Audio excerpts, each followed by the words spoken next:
Imagine waking up one morning in your 70s and suddenly realizing that the voice criticizing you isn't your own. It's an echo of every judgment you've ever cast upon others, now turned inward like a weapon against your soul. Picture this. You're standing in your kitchen, making your morning coffee, when a simple mistake, spilling a few drops, triggers an avalanche of self-criticism so vicious that it leaves you questioning your worth as a human being. But here's what will shock you. That crushing voice isn't really yours. It's the ghost of Sigmund Freud's most disturbing discovery, a psychological mechanism so insidious that it's been quietly destroying your self-esteem for decades without you ever knowing it existed.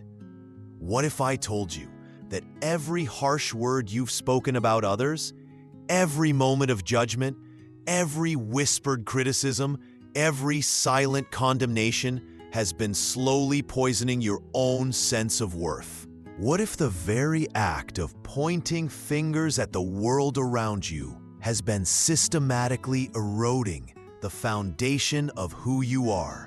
This isn't about guilt in the way most people understand it. This is about something far more sinister: projective guilt, a psychological trap that Freud uncovered in the darkest corners of human consciousness.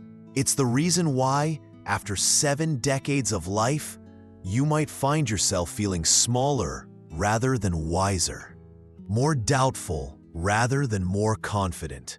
Think about the last time you watched the news and felt disgusted by someone's behavior.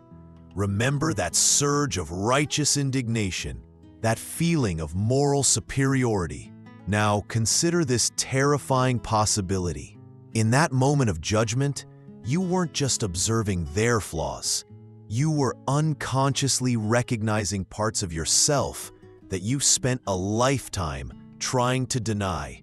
And your mind, in its twisted wisdom, decided to punish you for this recognition by turning that very judgment back on yourself.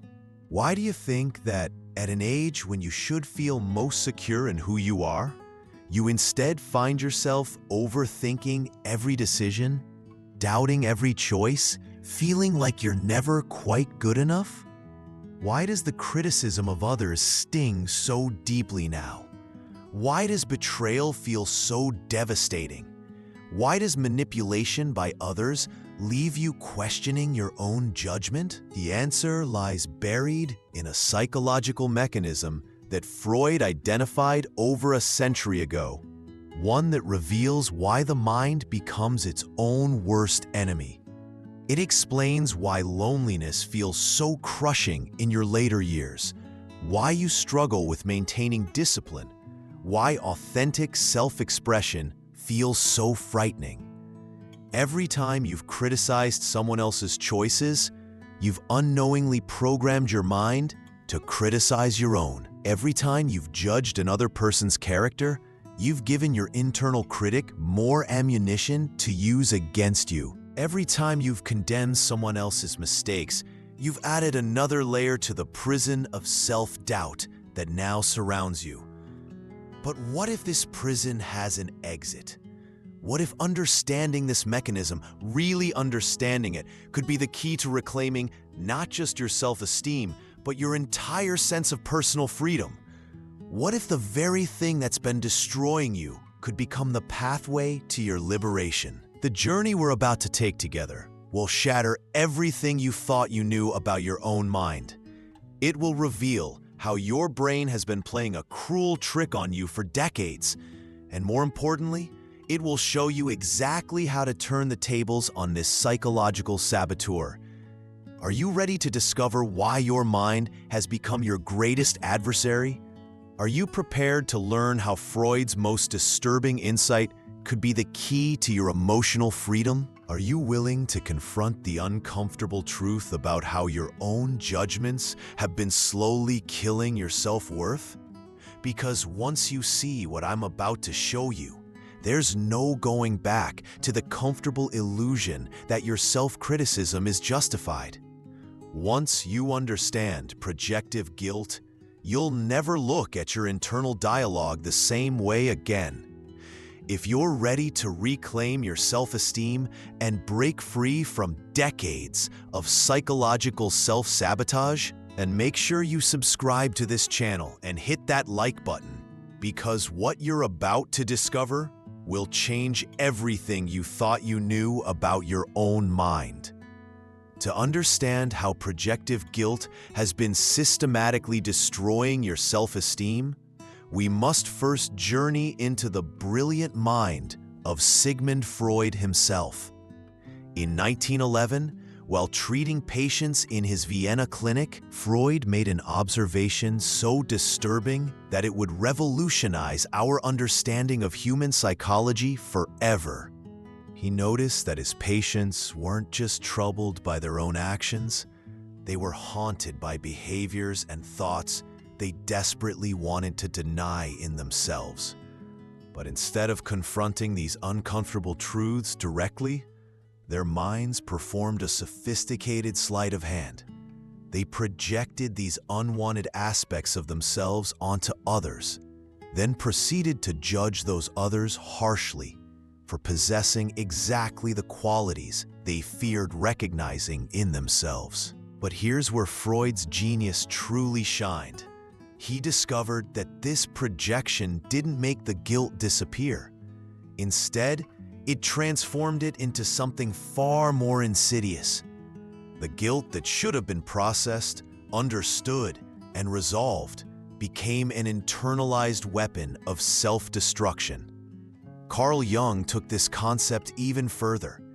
Jung understood that what we cannot accept in ourselves becomes our shadow, and that shadow doesn't disappear when we project it onto others. Instead, it grows stronger, more vengeful, more determined to punish us for our denial. Think of it this way. Imagine your psyche as a courtroom where you serve as both judge and defendant. Every time you pass judgment on someone else's character, behavior, or choices, you're unknowingly creating a legal precedent in your own psychological court. Your mind records that judgment and files it away, ready to use it against you at the most vulnerable moments.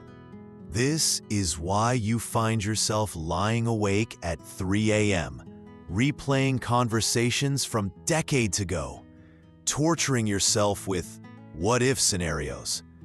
Your mind isn't just randomly generating anxiety. It's systematically applying every harsh judgment you've ever made about others directly to your own actions, thoughts, and choices. Friedrich Nietzsche warned us about this very trap when he wrote about the danger of becoming the monster you fight. He understood that when you spend your life condemning others, you inevitably turn those same condemnations inward. The standards you apply to the world around you become the impossible standards by which you judge yourself. But why does this mechanism exist at all? Arthur Schopenhauer provided a crucial insight. Human beings cannot tolerate the full weight of their own contradictions and imperfections. We are creatures desperate to maintain a coherent sense of self. And when that self-image is threatened by uncomfortable truths about our nature, we instinctively push those truths outward onto safer targets. The tragedy is that this psychological defense mechanism, designed to protect your ego, has become its destroyer.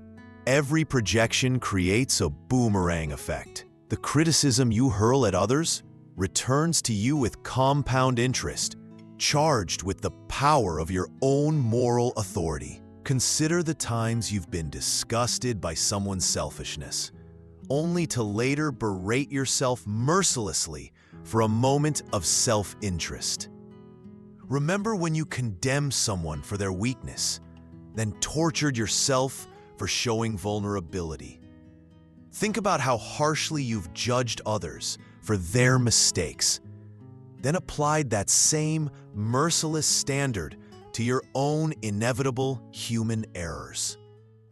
Viktor Frankl, who survived the Nazi concentration camps, understood that meaning and self-worth are intrinsically connected. But projective guilt corrupts this connection by making you the enemy in your own story.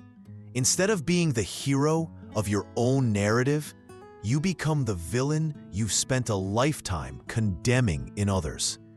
This is why authentic self-expression feels so terrifying now. Every time you consider revealing your true thoughts, feelings, or desires, your internal critic, armed with decades of judgments you've made about others, stands ready to attack. You've unknowingly programmed your own mind to punish you for being human. What makes this particularly devastating for those in their later years is the sheer accumulation of decades worth of projections. A 20-year-old might have a few years of internalized judgments to contend with, but by the time you reach your 60s or 70s, you're carrying the weight of a lifetime's worth of projected guilt. All of it now turned inward. All of it now being used to justify your harshest self-criticisms. This explains why wisdom and age don't automatically translate to increased self-acceptance. Instead, they can lead to even greater self-doubt, because the arsenal of self-criticism has had decades to grow and strengthen. But understanding this mechanism is the first step toward dismantling it. Because once you see how projective guilt operates, once you recognize its fingerprints on your own self-talk, you begin to realize that your internal critic isn't the voice of truth. It's the voice of every harsh judgment you've ever made, now turned against you with devastating precision. The devastation of projective guilt isn't just psychological. It rewrites the very architecture of your reality in ways so subtle that you mistake its effects for natural aging or simply how life is when you reach your 70s. But what you're experiencing isn't the inevitable consequence of growing older. It's the invisible harvest of decades of psychological self-sabotage. Consider how your social interactions have changed. You probably tell yourself that you're becoming more discerning, more careful about who you trust. But the truth is far more sinister. Every harsh judgment you've made about others' authenticity has programmed your mind to suspect your own. When someone compliments you now, that internal critic, trained by years of your own cynical observations about others, whispers that they must want something from you. This is the neurological reality of projective guilt. Your brain has spent decades cataloging every criticism you've made about others. Now it applies those same patterns to evaluate your own behavior, creating a feedback loop of self-doubt that masquerades as wisdom or caution. Daniel Kahneman's research reveals how our minds prioritize negative information over positive. But projective guilt weaponizes this natural tendency. Every compliment you receive is filtered through the lens of every insincere compliment you've ever criticized others for giving. Every expression of love is questioned through the framework of every manipulative person you've ever condemned. You might think you're being realistic or protective. In reality, you're living in a hall of mirrors where every reflection shows you the distorted image of your own past judgments. This explains why betrayal cuts so deeply now, why manipulation feels so devastating. It's not just that someone has hurt you, it's that their actions activate years of your own moral condemnations about such behavior, and your mind finds ways to blame you for attracting or allowing such treatment. The victim becomes the perpetrator in the courtroom of your own consciousness. Look at how this affects your relationship with your own desires and needs. When you were younger, you might have judged others for being selfish or demanding. Now, every time you consider asking for what you want or need, that internalized judgment springs into action. You've taught your mind that having needs is shameful, that expressing desires is selfish, that prioritizing yourself is morally suspect. This is why discipline becomes so difficult in later years. It's not that your willpower has weakened, it's that every attempt at self-care or self-improvement triggers the accumulated weight of judgments you've made about others who were trying too hard or being self-obsessed.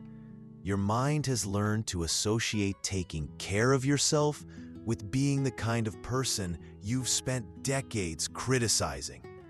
The tragedy deepens when you consider how this affects your relationships with family and friends.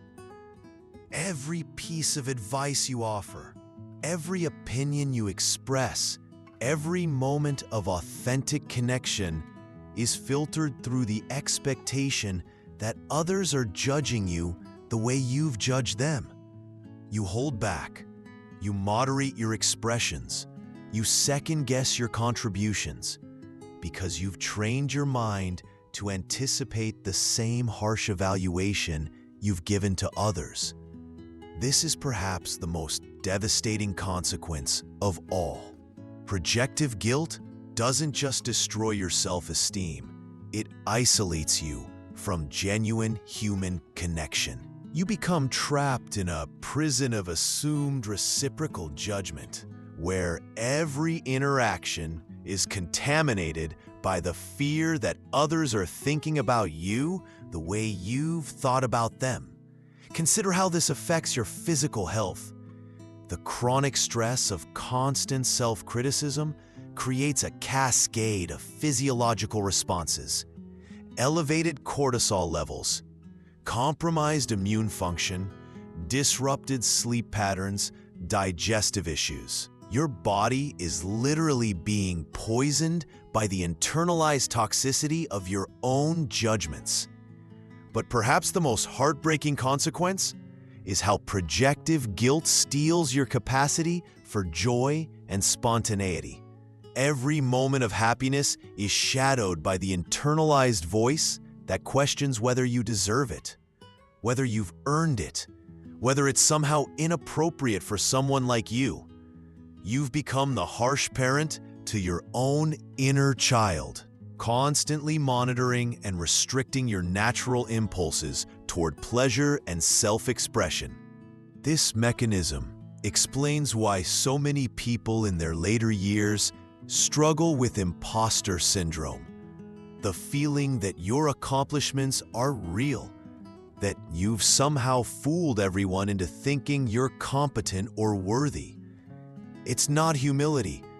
It's the result of decades of your own mind applying every criticism you've ever made about others' achievements to your own successes.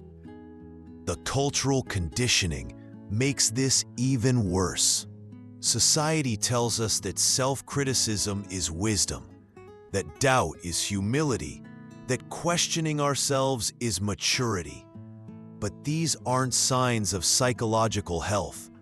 They're symptoms of a mind that has turned itself into its own worst enemy through the mechanism of projective guilt. You're not becoming more realistic with age. You're becoming more psychologically imprisoned. You're not developing wisdom. You're developing a more sophisticated form of self-torture. The time has come to rebel against this psychological tyranny. The rebellion against projective guilt begins with a radical act of psychological courage. You must become willing to question the voice in your head you've mistaken for wisdom, morality, and truth. This voice, the one that constantly criticizes your choices, doubts your worth, and finds fault with your every action, is not your conscience. It's the accumulated echo of every judgment you've ever cast upon others, now weaponized against your soul. Marcus Aurelius understood this when he wrote about the importance of examining our thoughts rather than simply accepting them as reality. But your rebellion must go deeper than mere observation. It requires you to actively challenge the legitimacy of your internal critic's authority. Start with this revolutionary recognition. Every harsh criticism your mind levels against you is borrowed authority. It's not original insight about your character or worth. It's a recycled judgment you once made about someone else, now being applied to your own behavior with devastating precision. Here's your first weapon of rebellion.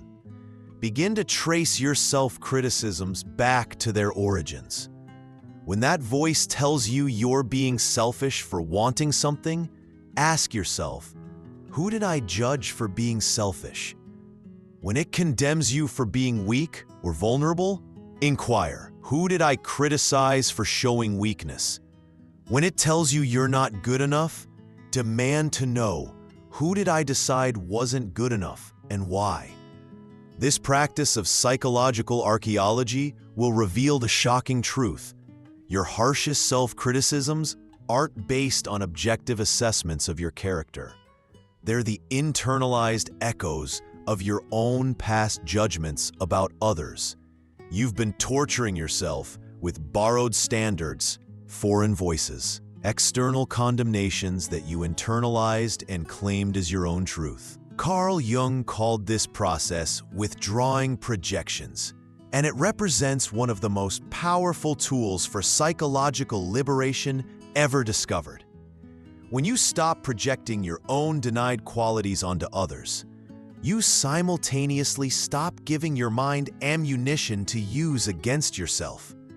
But this rebellion requires more than intellectual understanding.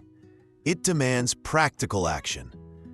Every time you catch yourself about to judge someone else's behavior, pause. Instead of casting that judgment outward, use it as a mirror.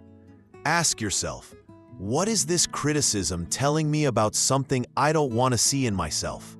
What quality am I trying to deny or reject in my own nature? This doesn't mean you become permissive or lose your moral compass. It means you stop participating in the psychological mechanism that's been destroying your self-esteem for decades. You start processing your observations about others without turning them into weapons of self-destruction.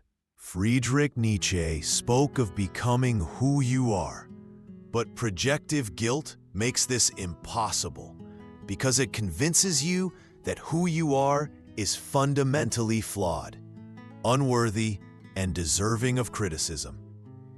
The rebellion involves reclaiming your right to exist as you are, without the constant internal persecution that masquerades as moral guidance. Here's a practice that will shock you with its power. For 1 week, refuse to criticize anyone else, even in your private thoughts.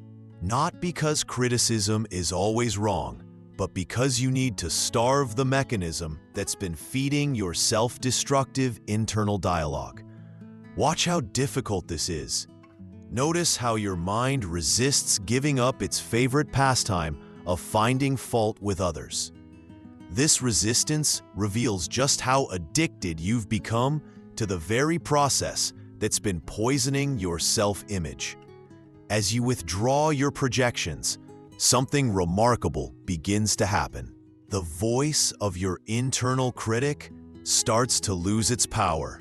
Without fresh ammunition from new judgments about others, it begins to sound less like the voice of truth and more like what it actually is, an echo of past condemnations that no longer serves you. Viktor Frankl understood that freedom comes from the space between stimulus and response, the moment where you can choose your reaction rather than being controlled by automatic patterns.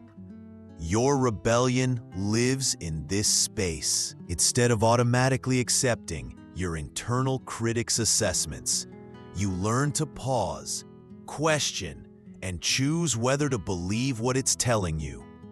The most radical aspect of this rebellion is learning to treat yourself with the same compassion you would show a dear friend.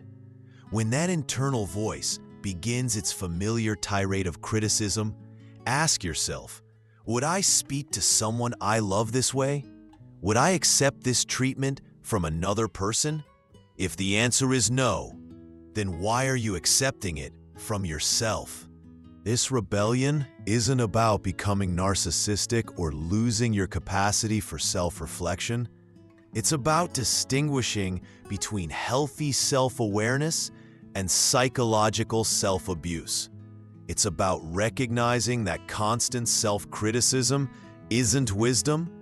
It's the symptom of a mind that has turned itself into its own worst enemy through the mechanism of projective guilt.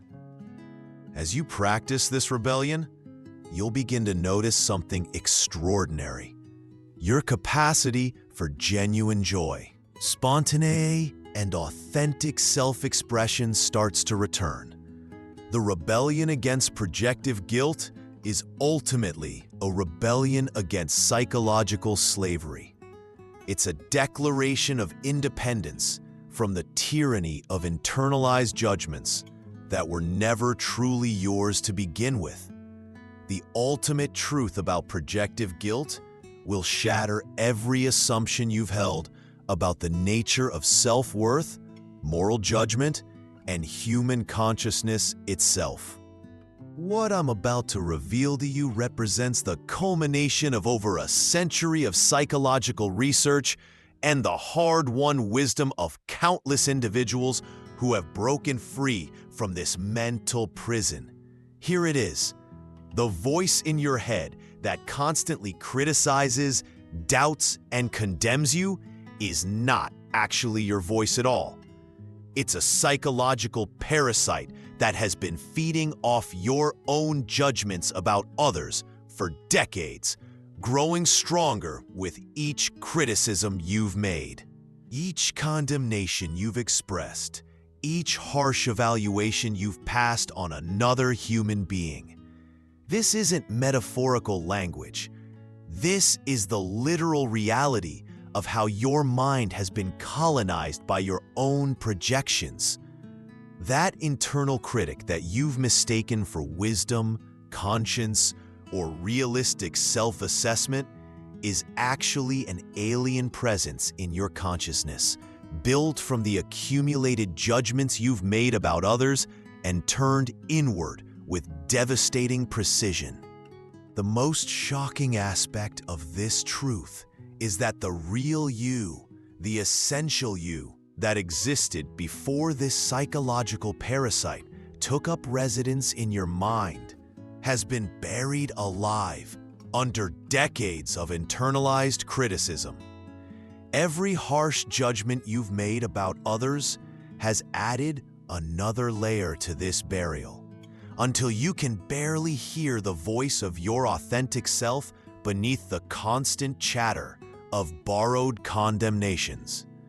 This explains why self-acceptance feels so foreign, why self-compassion seems almost impossible, why treating yourself with kindness feels selfish or inappropriate. You've been so thoroughly colonized by the voice of projected guilt that you've forgotten what your own voice actually sounds like. But here's the revolutionary realization that changes everything. Because this critic is not your authentic voice, you have the power to evict it from your consciousness. Because it's built from borrowed material, judgments about others that you internalized, you can systematically dismantle it by recognizing its components for what they are. Foreign elements that never belonged in your mind in the first place. The process of reclaiming your authentic voice requires you to perform what Carl Jung called the work. The courageous journey of identifying and withdrawing the projections that have colonized your consciousness. Every criticism you recognize as borrowed authority loses its power over you. Every judgment you trace back to its origins in your evaluations of others can be released from your internal dialogue. What emerges from this process is something so extraordinary that most people can barely believe it's possible. You discover that beneath all the criticism, doubt, and self-condemnation lies a self that is inherently worthy, naturally compassionate, and intrinsically valuable. Not because of anything you've accomplished or achieved, but simply because consciousness itself is precious, and you are consciousness embodied. This isn't wishful thinking or positive psychology platitudes. This is the hardest won truth in all of psychology. The self that exists beneath the layers of projected guilt is not flawed, broken, or in need of constant criticism. It's the psychological equivalent of discovering that what you thought was cancer was actually just layers of foreign material that could be removed, revealing healthy tissue underneath. The implications of this realization are staggering. It means that every moment you've spent in self-doubt, every hour you've wasted in self-criticism, every day you've lived feeling unworthy or inadequate has been based on a fundamental misunderstanding about the nature of your own consciousness. You are not your internal critic. You are the awareness that can observe that critic, question its authority, and choose whether or not to believe its assessments. This awareness, this essential you, has been present all along, patiently waiting for you to remember that you have the power to distinguish between authentic insight and borrowed condemnation. As you practice this distinction, something miraculous begins to happen. Your natural capacity for joy, creativity, and love starts to emerge from beneath the debris of decades of self-criticism. You begin to remember what it feels like to exist without constantly monitoring yourself for flaws, without perpetually anticipating criticism, without the exhausting burden of trying to prove your worth to an internal judge that was never qualified to evaluate you in the first place. This is why the journey of later life can be so transformative. Not because you gain more wisdom about the world, but because you finally gain the perspective necessary to see through the psychological illusions that have been controlling your self-perception for decades. The voice that tells you you're too old to change, too set in your ways to grow, too damaged to heal, is the same voice that's been lying to you about your worth for decades. It's the voice of projected guilt, trying to maintain its stranglehold on your consciousness by convincing you that liberation is impossible. But now you know the truth. You are not too old, too damaged, or too set in your ways to reclaim your authentic voice. You are never too old to evict the psychological parasite that has been masquerading as wisdom while slowly destroying your capacity for self-acceptance. The supreme truth is this: you have spent decades looking for validation, acceptance, and worth in all the wrong places, in achievements, in others' opinions, in external circumstances. when what you were seeking was buried alive in your own consciousness, waiting patiently for you to remember who you really are beneath all the borrowed criticism. Your authentic self has been there all along, as patient as a parent, waiting for a lost child to come home. All that's required is the courage to stop believing the voice of projected guilt and start listening to the quiet, steady voice of your own deepest truth. The time has come. Subscribe to this channel and hit that like button, because your story of liberation might be exactly what someone else needs to hear to begin their own rebellion against the tyranny of internalized judgment. The prison of projected guilt only has power over you as long as you don't realize that you hold the key. Today, you remember that you've always held the key. Today, you choose freedom.